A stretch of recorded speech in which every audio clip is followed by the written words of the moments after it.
சுங்கச்சாவடிகளில் தற்போது ஃபாஸ்டாக் மூலம் கட்டணம் வசூலிக்கப்பட்டு வரும் நிலையில் இனி உங்களது வங்கிக் கணக்கிலிருந்து நேரடியாக சுங்க கட்டணம் வசூலிக்கும் முறையை அறிமுகப்படுத்தியுள்ளது மத்திய அரசு.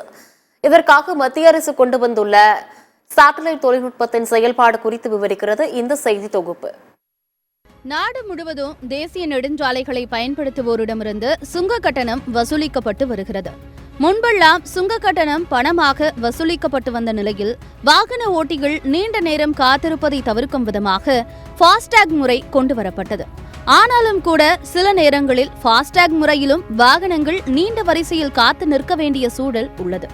அது மட்டுமின்றி ஒரு வாகனம் சுங்கச்சாவடியை கடந்து எவ்வளவு தொலைவு பயணம் செய்கிறது என்ற வரையறை இல்லாமல் ஒரு சுங்கச்சாவடியை கடந்தாலே கட்டணம் வசூலிக்கப்படுகிறது.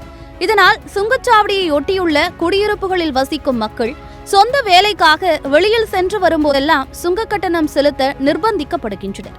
இதனால் உள்ளூர் குடியிருப்பு வாசிகளுக்கும் சுங்கச்சாவடி பணியாளர்களுக்கும் இடையே பல நேரங்களில் மோதல் போக்கு நிலவி வருவதையும் பார்க்க முடிகிறது. இந்த நிலையில்தான் சுங்க கட்டணம் செலுத்தும் முறையில புதிய நடைமுறையை கொண்டு வந்துள்ளது மத்திய சாலை போக்குவரத்து துறை. GNSS அதாவது குளோபல் நேவிகேஷன் சேட்டலைட் சிஸ்டம் முறையில் கட்டணம் செலுத்தும் முறையை நாடு முழுவதும் சில நெடுஞ்சாலைகளிலும் விரைவு சாலைகளிலும் அமலுக்கு கொண்டு வந்துள்ளது. அதான் ஃபாஸ்டாக் இருக்கே, அப்புறம் இது எதுக்கு அப்படின்ற கேள்வி எழலாம். அதாவது ஃபாஸ்டாக் கொண்டு வரப்பட்டாலும் அவ்வப்போது சுங்கச்சாவடிகளில் காத்திருப்பதை தவிர்க்க முடியாத சூழல் இப்பவும் இருக்கத்தான் செய்யுது.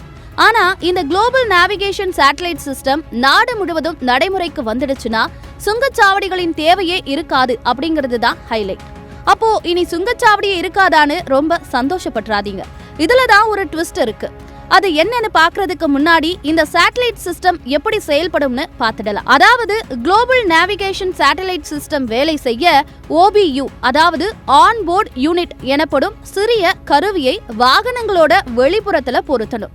இந்த கருவி பொருத்தப்படும் வாகனங்கள் GPS தொழில்நுட்பம் மூலம் சேட்டலைட்டுடன் இணைக்கப்படும். மேலும் தேசிய நெடுஞ்சாலைகளில் குறிப்பிட்ட தொலைவுகளில் பொருத்தப்படக்கூடிய கண்காணிப்பு கேமராவோட பதிவுகளும் செயற்கைக்கோளுடன் ஒருங்கிணைக்கப்படும். இதன் மூலம் வாகனங்கள் தேசிய நெடுஞ்சாலைகளில் பயணிக்கும் தொலைவு கணக்கிடப்படும். இந்த OBU சாதனம் நாளடைவுல அனைத்து வாகனங்களிலும் பொருத்தப்பட்டு விட்டால் சுங்கச்சாவடிகளே தேவைப்படாது. இதனால் வாகனங்கள் சுங்கச்சாவடிகளில் வரிசையில் காத்திருக்க வேண்டிய கட்டாயம் இனி இருக்காது. ஆனால் இந்த கருவி பொருத்தப்பட்ட வாகனம் சுங்க கட்டணம் வசூலிக்கும் தேசிய நெடுஞ்சாலைகளில் பயணிக்கும் தூரம் செயற்கைக்கோள் வழியாக கணக்கிடப்பட்டு வாகன உரிமையாளர்களின் வங்கிக் கணக்கிலிருந்து நேரடியாக பணம் பிடித்தம் செய்யப்படும். விதிவிலக்காக முதல் 20 கிலோமீட்டர் தூரத்துக்கு கட்டணம் செலுத்த வேண்டியதில்லை என மத்திய அரசு தெரிவித்துள்ளது. இது சுங்கச்சாவடிக்கு அருகாமையில் வசிக்கும் மக்களுக்கு சற்று ஆறுதலாக இருந்தாலும் 20 கிலோமீட்டருக்கு மேல் பயணிக்கும் வாகனங்களின் தூரத்தை கணக்கிட்டால் தற்போது கட்டும் சுங்க கட்டணத்தை விட கூடுதலாக வசூலிக்கப்படவே வாய்ப்புகள் அதிகம்.